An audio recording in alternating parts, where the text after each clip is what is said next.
एक बार फिर shower of grace YouTube channel पर आपका स्वागत है। प्रभु यीशु मसीह के नाम में आप सबको जय मसीह की। आज हम परमेश्वर के वचन रोमियो उसके 3 अध्याय के 23 पद को देखेंगे। यहाँ इस प्रकार से लिखा है, इसीलिए कि सब ने पाप किया है और परमेश्वर की महिमा से रहित है। पाप का जो परिणाम है वो है परमेश्वर की महिमा से अलग हो जाना। मेरे प्रियो, परमेश्वर का वचन हमें सिखाता है कि हम इस बात को आज सीखें कि पाप क्या है और उसका प्रभाव हमारे जीवन में किस प्रकार से आता है। बाइबल बताती है, जब हम इब्रानी भाषा में पाप के शब्द को देखते हैं तो 3 प्रकार से इब्रानी भाषा में इसे परिभाषित किया गया है। पहला है परमेश्वर के प्रति विद्रोह करना, जैसा हम देखते हैं लूसीफर के विषय में कि उसने स्वर्ग में विद्रोह किया, इसलिए वो गिराया गया और ये परमेश्वर की दृष्टि में एक पाप था। दूसरा हम देखते हैं अनाज्ञाकारिता, जिस प्रकार से आदम और हवा ने अदन की वाटिका में उस फल को जो परमेश्वर ने मना किया था, उस आज्ञा को परमेश्वर के जो उन्होंने दी थी उसको उन्होंने तोड़ा और वो अनाज्ञाकारिता परमेश्वर की दृष्टि में पाप गिनी गई। और तीसरा है लक्ष्य से अलग हो जाना। मनुष्य जो परमेश्वर की आराधना के लिए बनाया गया, मनुष्य जो परमेश्वर की जो सृष्टि है उस पर अधिकार करने के लिए बनाया गया, उसकी रखवाली करने के लिए बनाया गया, लेकिन हम देखते हैं कि जब अदन की वाटिका में जब पाप हुआ तो वहाँ से वो निकाल दिए गए और इस प्रकार से जो उनका जीवन का लक्ष्य था वो उन्होंने खो दिया और यही परमेश्वर की दृष्टि में क्या गिना गया? पाप गिना गया। तो बाइबल बताती है कि परमेश्वर जिसने भी हमको बनाया है उसने हमारे जीवन के लिए परफेक्ट योजना के तहत हमको बनाया। और बाइबल बताती है कि परमेश्वर का वचन हमें आज सिखाना चाहता है कि पाप एक बहुत छोटा सा शब्द है, लेकिन अपने आप में एक बहुत बड़े प्रभाव को रखे हुए है। और यही मैं आज की इस वीडियो के माध्यम से आपको बताना चाहता हूँ। जब हम अय्यूब की किताब पढ़ते हैं तो वहाँ भी हम इस बात को देखते हैं कि परमेश्वर के वचन में अय्यूब भी परमेश्वर से पूछता है कि मैंने पाप किया तो तेरा क्या बिगाड़ा। हम बहुत बार इस बात को नहीं समझ पाते हैं कि पाप हमारे जीवन में किस प्रकार से प्रभाव लाता है, प्रभुता करता है। तो आज हमें इस बात को समझना है, क्योंकि हम सभी अपने अपने जीवन के अंदर कहीं ना कहीं किसी न किसी क्षेत्र में संघर्षशील है, हम संघर्ष कर रहे हैं। हमारा जीवन जैसा एक आनंद के साथ होना चाहिए था वो जीवन आज हमारे पास नहीं है। हम चाहे कलीसियाओं में जुड़े हैं, चाहे हम सेवाओं में हैं, लेकिन बहुत सारी जगहों पर हम कहीं ना कहीं संघर्षों में हैं। और हम देखेंगे कि किस प्रकार से वचन जो है हमें पाप के बारे में और अधिक जानकारी देता है। 7 प्रकार से हम बाइबल में पाप के रूप को देख सकते हैं। पहला है अनैतिकता। अनैतिकता जो है वो हमारे कैरेक्टर से, हमारे जीवन से संबंधित है कि हम नैतिकता में हम कैसे जीवन को जीते हैं। अनैतिकता जो है वो हमारे जीवन को क्या करती है, जैसा हमें जीना चाहिए, जैसा एक मसीह स्वभाव होना चाहिए, जैसा एक मसीह का आचरण होना चाहिए, वैसा नहीं होकर परंतु एक अलग प्रकार का जीवन जीना ही अनैतिकता कहलाता है। बाइबल बताती है कि अगर हम नैतिक जीवन के विषय में देखें तो यीशु मसीह एक बहुत बड़ा उदाहरण है, एक बहुत बड़ा एग्जाम्पल है। हम थोड़े से शब्दों में समझेंगे कि हम संसार के जब ईश्वरों को हम देखते हैं, संसारिक रूप में जो ईश्वर हैं, जब हम उन्हें देखते हैं तो हम उनके जीवन में नैतिकता की बातें नहीं देखते हैं, हम उनमें अनैतिकता देखते हैं, है ना। उनके जीवन के अंदर कोई कैरेक्टर नहीं है, लड़ाई झगड़ा है, एक दूसरे से छीनना झपटना और बहुत सारी ऐसी चीज़ें हैं जो हमारे एक संसारिक रूप से भी सही नहीं है, एक मानवीय दृष्टिकोण से भी सही नहीं है। तो बाइबल बताती है कि पहली जो रूप है पाप का वो है अनैतिकता। अनैतिकता में हमको सिर्फ अपने विषय में ही सोचता है, सिर्फ हम अपने विषय में ही, अपने लाभ के विषय में ही हम चिंता करते हैं या सिर्फ हमारी अपनी उन्नति के विषय में ही देखते हैं। दूसरा जो पाप का एक और रूप है वो है क्रोध। बाइबल बताती है कि क्रोध जो है वो हमें परमेश्वर की महिमा से क्या करता है, अलग करता है। बहुत बार हमारे क्रोध में बहुत ऐसी चीज़ें होती हैं, बहुत ऐसे काम होते हैं। हम शुरुआत से जब देखेंगे तो अदन की वाटिका में भी जब आदम और हवा को निकाला तो उनके 2 बच्चे हुए, कैन और हाबिल। और बाइबल बताती है कि कैन ने इतना क्रोध से भरा हुआ था कि उसने अपने भाई को मार डाला। ये भी उसने नहीं सोचा कि ये मेरा भाई है। मेरे प्रियो, आज पारिवारिक जीवनों में सेवकाई के क्षेत्रों में, राजनीतिक में, और हम हर एक क्षेत्र में हम देख सकते हैं कि क्रोध इतना बढ़ गया है। कई बार हमें ऐसे ऐसे वीडियोस को देखता हूं कि लोग कैसे एक दूसरे को मार रहे हैं, कैसे उनका दिल बिल्कुल भी मतलब उनको दोषी नहीं महसूस कराता है, उनके अंदर कहीं भी दया नहीं दिखाई देती। इतना क्रोध उनके जीवन में बढ़ चुका है कि सिर्फ उन्हें किसी को ख़त्म करना है। मेरे प्रियो, परमेश्वर का वचन हमें सिखाता है कि पाप का जो प्रभाव है कितना भयानक है। अनैतिकता में हम देखते हैं बहुत सारे नुकसान हम लोगों के जीवन में करते हैं। क्रोध में भी आकर हम यही करते हैं। और तीसरी चीज़ हम देखते हैं लोभ, लालच, है ना। धन का लालच, पोजीशन का लालच, पोस्ट का लालच, तरक्की का लालच, ये सब प्रकार के जो लोभ हैं, जो लालच हैं, ये हमारे जीवन को अनैतिकता की तरफ दौड़ते हैं और यही हमारे अंदर क्रोध को भी लेकर आते हैं। मेरे प्रियो, मैं चाहता हूँ इन दिनों में हम अपने जीवन को जांचें कि हमारे जीवन का नैतिक स्तर क्या है, हमारे स्वभाव में क्रोध का क्या स्तर है। बहुत बार हम अपने क्रोध में अपना ही नुकसान करते हैं, अपने लोगों का नुकसान करते हैं, अपने को चोट पहुंचाते हैं। और फिर हम देखते हैं कि लोभ और लालच में भी यही होता है कि हम अपने भाइयों तक की संपत्तियों को, अपने माता पिता की संपत्तियों को छीन लेते हैं, लूट लेते हैं, और एक ऐसे जानवर के समान हमारा जीवन हो जाता है जो अपने आप में एक समझ को नहीं रखता है।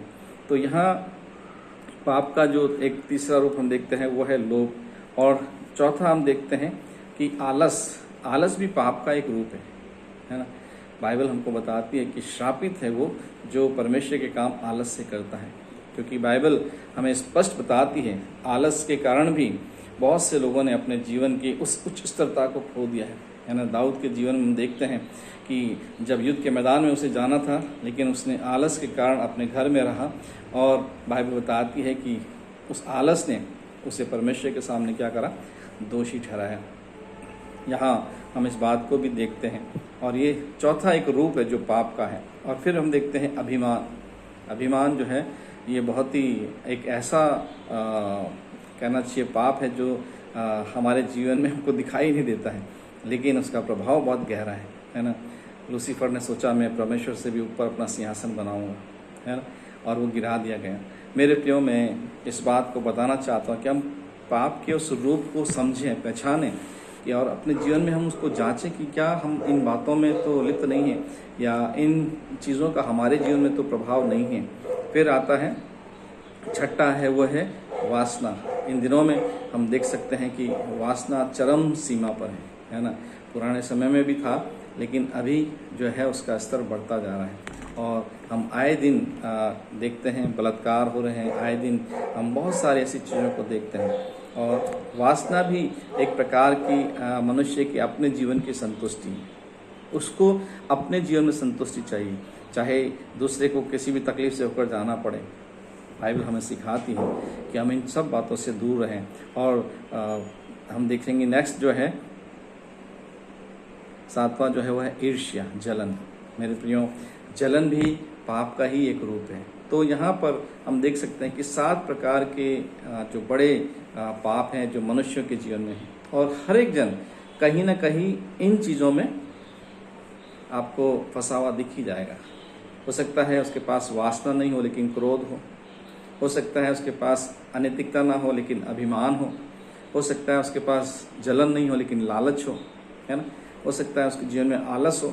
तो ये 7 प्रकार की जो बातें हैं ये हमारे जीवन को बहुत अधिक कंट्रोल करती हैं, और इसी कंट्रोल में चलते हुए हमारा आत्मिक जीवन जो है वो नष्ट हो जाता है, और इसी तरह हम परमेश्वर की महिमा से रहित हो जाते हैं, परमेश्वर से दूर हो जाते हैं। तो हमें समझना है कि पाप क्या है। जैसे मैंने आपको बताया, इब्रानी भाषा में 3 प्रकार से परमेश्वर के प्रति विद्रोह, जो यहेजकेल उसके हम 18वें अध्याय में देख सकते हैं।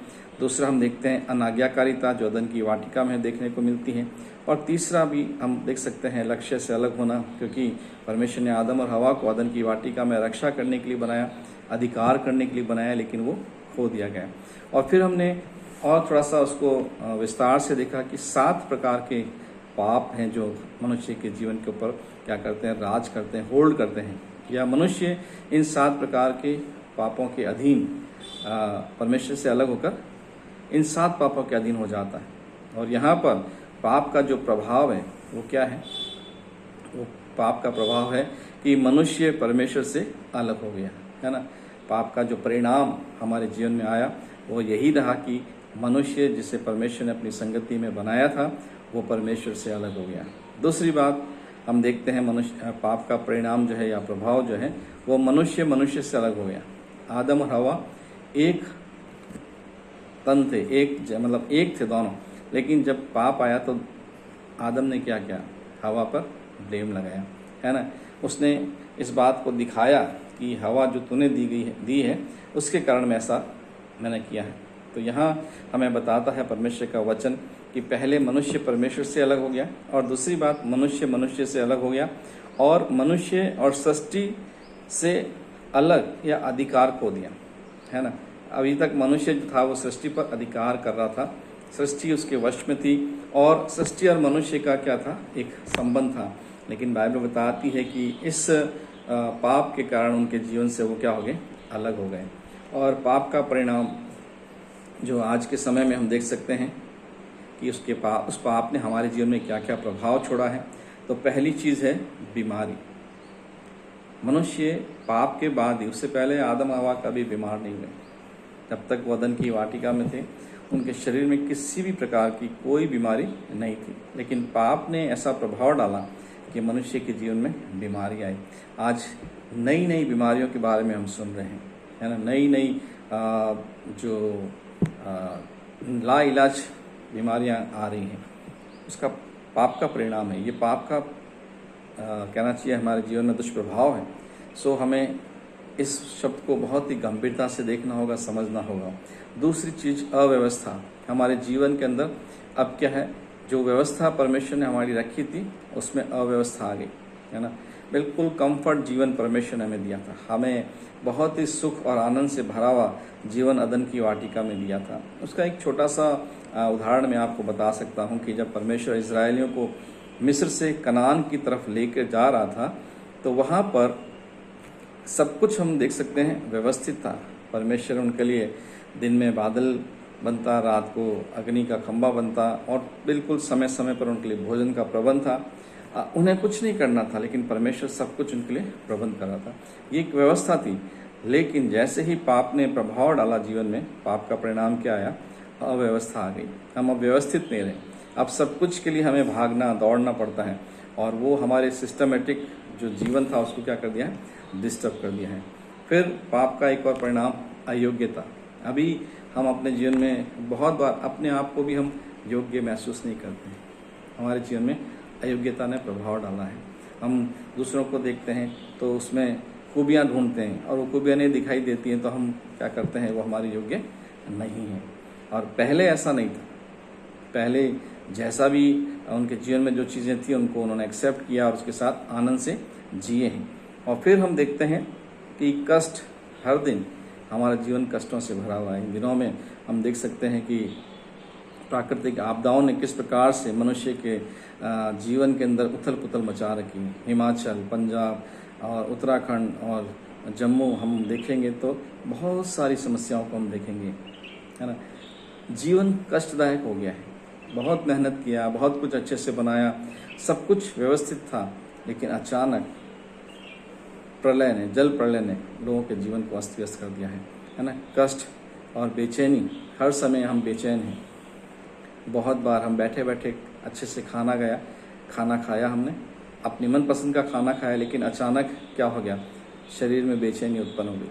कोई ऐसी न्यूज़ सुन ली तो बेचैनी उत्पन्न हो गई।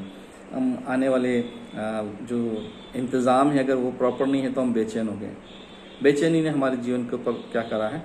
दुष्प्रभाव डाला है। फिर हम देखते हैं घोर विपत्ति, है ना। बहुत सारी ऐसी विपत्तियाँ जिनको हम फेस भी नहीं कर सकते हैं, जिनका हम सामना भी नहीं कर सकते हैं, ऐसी विपत्तियों को हम देख रहे हैं। मेरे प्रियो, मैंने जिन्हें 5 साल पहले 6 साल पहले जिनके जीवनों को मैंने बड़े आनंद से देखा था, इन दिनों में मैं देख रहा हूँ वो भी परेशान हैं, क्योंकि बहुत सारी घटनाएं जीवन में ऐसी घट रही हैं, और उन सब के पीछे जो है पाप का प्रभाव है। और फिर आगे हम देखते हैं मतभेद है लोगों में। पाप ने इतना प्रभाव डाला कि हम एक दूसरे से सहमत नहीं हो पाते।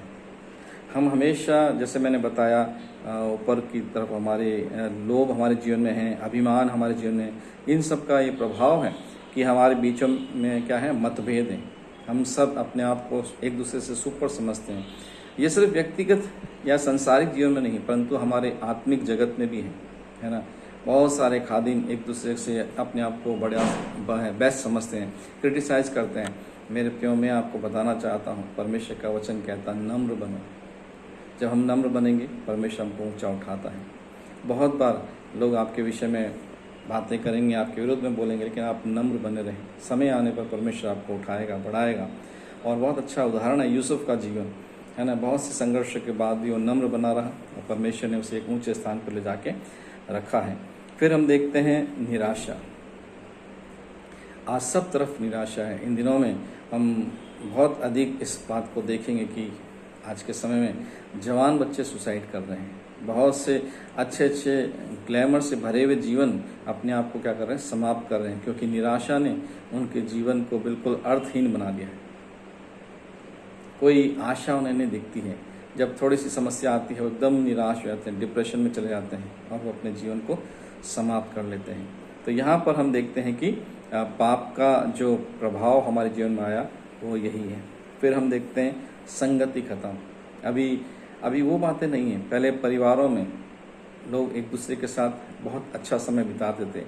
जब छुट्टियां होती थी तो परिवार के लोग एक दूसरे के घर जाके कुछ अच्छा समय बिताते थे।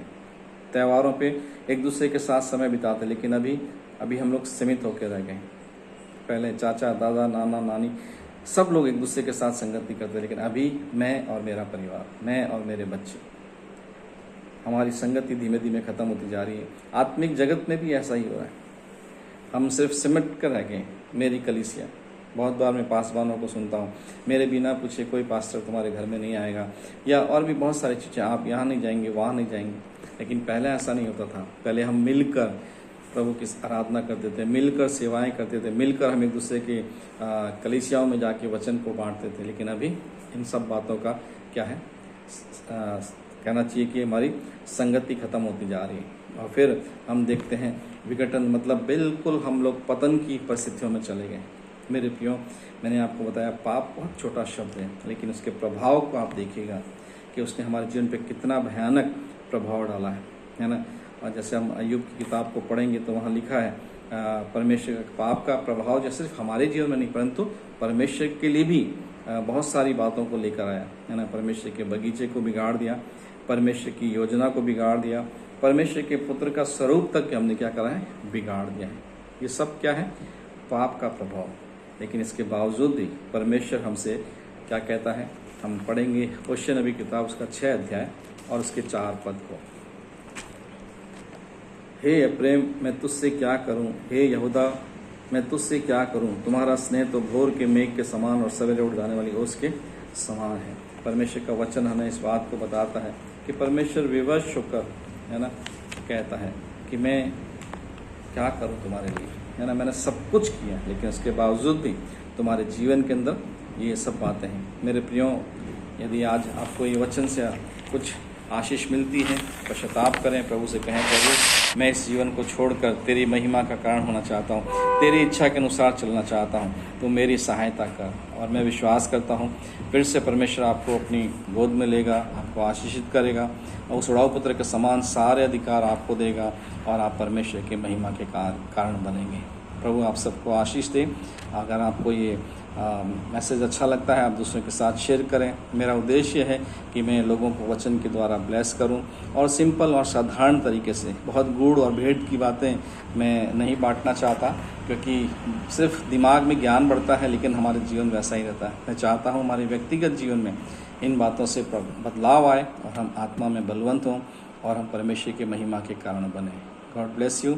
यदि आप मुझसे संपर्क करना चाहते हैं, मेरा नंबर है 8562012584, 8562012584। God bless you. प्रभु आपको